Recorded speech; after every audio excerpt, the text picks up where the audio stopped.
저도 일본 영화 상당히 좋아해요. 근데 일본 영화 좋아하시는 분들이 일본 영화 좋아한다, 혹은 이 일본 영화 재밌게 봤다 라고 하시면서 보통은 재미없어 할 텐데 일본 영화 좋아하는 사람들, 일본 영화 감성이 있는 사람들은 재밌게 볼 거야 라는 이런 방어 기제가 있거든요. 저도 그래요. 모두를 설득할 필요는 없다고 렁현쿤.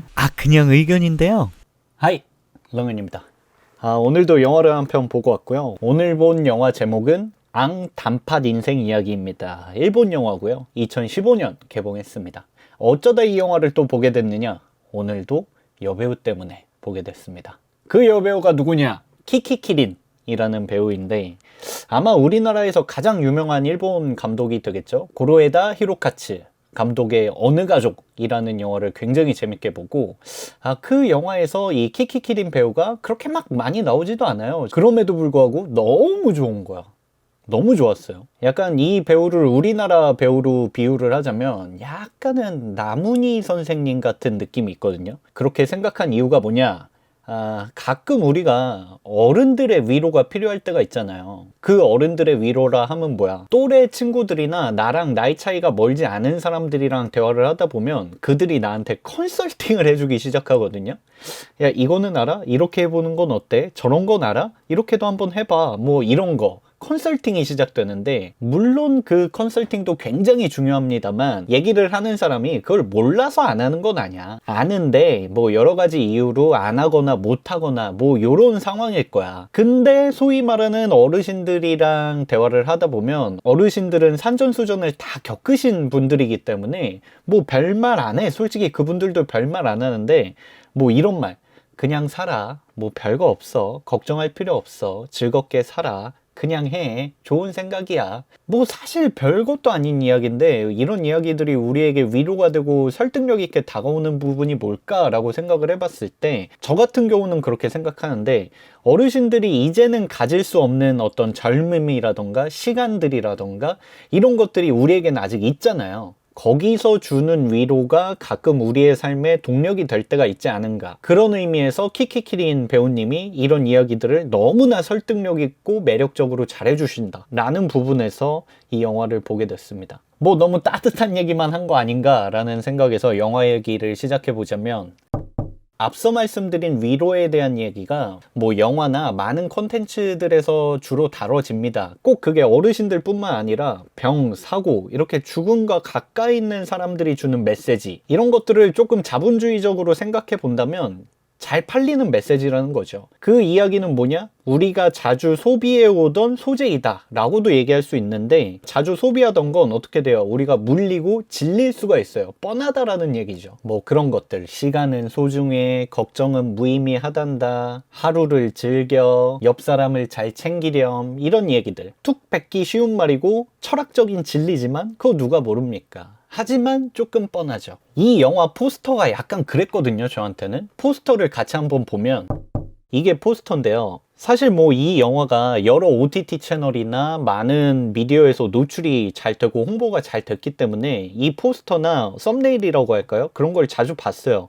근데 약간 너무 전형적이지 않나요? 약간 일본 특유의 따뜻한 감성, 벚꽃, 그리고 또 일본 영화가 음식을 소재로 한 영화가 너무나 많다 보니까 에이 또 뭐 그냥 그저 그런 약간 먹방 형식의 윗골이라고 그러죠. 맛돌이를 보여주는 그런 영화지 않을까 해서 사실 안 누르게 되더라고. 노출이 많이 됐음에도 불구하고. 하지만 이 영화가 좋다 좋다라고 하는 얘기가 너무나 많았기 때문에 이 기회에 한번 보자 라고 생각해서 보게 됐고, 그래서 끝까지 봤는데 예상대로 좀 뻔하긴 했습니다. 솔직히. 스토리적으로 예상에서 벗어나는 부분이 단 한 군데도 없었다. 그래서 스토리가 뭐냐? 상황적으로 적당히 힘든 중년 남성이 주인공입니다. 그 남자가 정말 작은 도리야끼, 그러니까 우리나라로 단팥빵이죠. 단팥빵 가게를 운영을 하는데 하고 싶어서 하는 것도 아니야. 그냥 아까 말한 적당히 힘든 상황 때문에 어쩔 수 없이 하게 된 일이야. 그러니까 어때? 하기 싫은 일 하려고 해봐. 대충 슬렁슬렁 최대한 편하게. 그래서 본인이 편하게 하려고 아르바이트 구한다고 이렇게 붙여놨나 봐요. 붙여놨을 때 뭐 연령 무관 이런 걸 써서 붙여놨나 봐. 그걸 보고 우리 키키키린 할머니가 나도 괜찮은가? 나도 아르바이트 할 수 있겠나? 하고 찾아와. 그러니까 주인공 입장에선 좀 난처하죠. 좀 편하게 하려고 알바 구하려고 하는 건데 어르신이 오니까 난처해가지고 좀 적당히 돌려서 완곡어법으로 거절을 해요. 그러다가 며칠 뒤에 키키키린 할머니가 또 찾아옵니다. 본인이 만든 앙꼬를 가져다 주면서 아 이거 한번 먹어보게 라고 해서 홀연 사라져요. 처음에는 우리 주인공이 신경도 안 쓰다가 아, 한번 먹어나 볼까 하고 먹어봅니다. 먹어봤는데 어때? 오 이게 맛돌인 거야. 알고 보니까 그 키키키린 할머니가 단팥소 그 앙꼬 장인이었던 거지. 단팥 장인이었던 거야. 그래서 키키키린 할머니랑 주인공이랑 같이 그 작은 가게에서 일을 하게 됩니다. 그러면서 이제 단팥빵이 맛있다고 점점 소문이 나니까 장사도 좀 잘 되게 되고 이런 정도의 이야기인데 여기까지만 들으면 어때요? 아 이거 단팥빵 타이쿤, 단팥빵 골목 식당 이 정도의 이야기 아닌가 라고 할 수 있어요. 하지만 그런 영화는 절대 아닙니다. 여기서 제가 좀 느낀 게 아무래도 포스터나 홍보나 시놉시스는 영화를 보기 전에 사람들을 자극해야 되고 어떤 이게 대충 어떤 내용이다, 소재가 이렇다라는 걸 전달해야 되기 때문에 그것만 전달하다 보니까 실제 영화의 흥미는 못 끄는 경우가 많거든요. 영화를 찾다 보면 그런 게 꽤 많아요. 포스터랑 좀 다른데 이렇게 홍보를 했었어야 했나? 좀 다른데 이런 게 꽤 많아. 이 영화도 약간 그런 것 같아요. 실제로 단팥빵, 뭐 맛돌이, 먹방 이런 이야기는 그게 완전 초반부고 중후반부는 뭐 할머님의 위로 따뜻한 이야기 이런 내용들이 훨씬 많습니다. 근데 아까도 말했지만 그 위로라는 게 좀 뻔할 수가 있거든. 하지만 나는 뻔해서 좋았다. 너무 고집불통인가? 내가 좋으면 뻔해서든 뭐 재미없어서든 좋고 내가 안 좋으면 재미있어도 안 좋다고 그러고 좀 고집불통 같긴 한데 왜 좋았냐면 비유예요. 비유를 하자면 1부터 10까지 숫자를 센다고 쳐봐. 1, 2, 3, 4, 5 이렇게 셀 텐데 1, 2, 3, 5 이러는 순간 어떻게 돼? 4는 왜 안 세세요? 우리가 영화를 보면서 왜 4는 빠졌지? 4는 어디 갔지? 하면 영화가 4는 1에서 빠졌습니다. 4는 나중에 보여줄게요. 우리가 대부분 좋아하는 영화는 이런 류의 영화라고 생각이 드는데 이 영화는 오히려 1부터 10까지 굉장히 편안하게 세주는데 집중을 했다. 그래서 뻔해서 좋았다 라는 표현을 방구석에서 얘기해 봅니다. 어떻게 보면 이런 방식 자체가 감독이 주려고 하는 메시지였다 라고 방구석에서. 그러면 여기서 또 반문을 할 수가 있죠. 1부터 10까지 세주는 영화를 무슨 재미로 보냐. 포인트는 그거예요. 키키키린 할머니가 너무나 편안하게 세주었다. 편안했다. 그 이유는 연기가 미쳤습니다.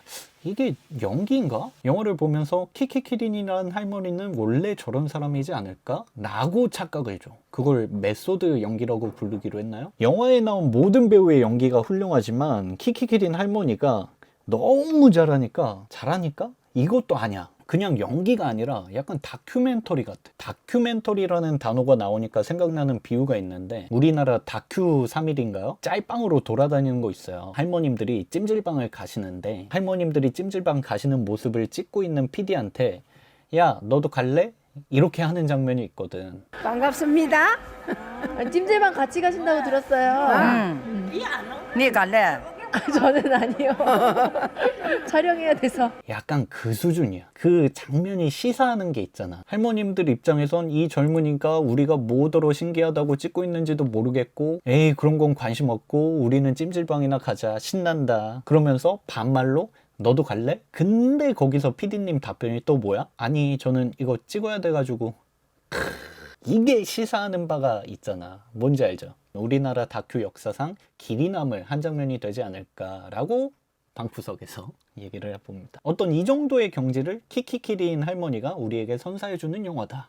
뭐 영화를 좋아하시는 분들이 자주 하는 말 중에 하나가 영화는 종합예술이기 때문에 스토리가 전부가 아니다 라고 얘기를 하시는데 그 말을 저에게 설득시켜준 영화가 아닐까 라고 생각이 들고 신나서 영화 얘기를 좀 더 해보자면 포스터에서 보셨다시피 캐릭터가 3가지입니다. 그걸 연령대로 나누자면 여중생 있고요. 단팥빵 가게를 운영하는 주인공, 중년, 청년 요쯤 되고요.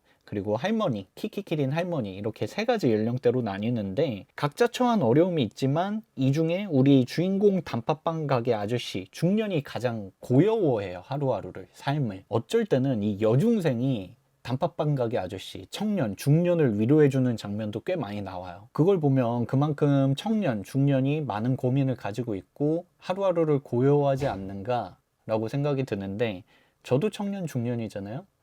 그래서 저도 고여운 입장에서 여러분들이 저를 위로해 주시면 어떨까. 뭘로?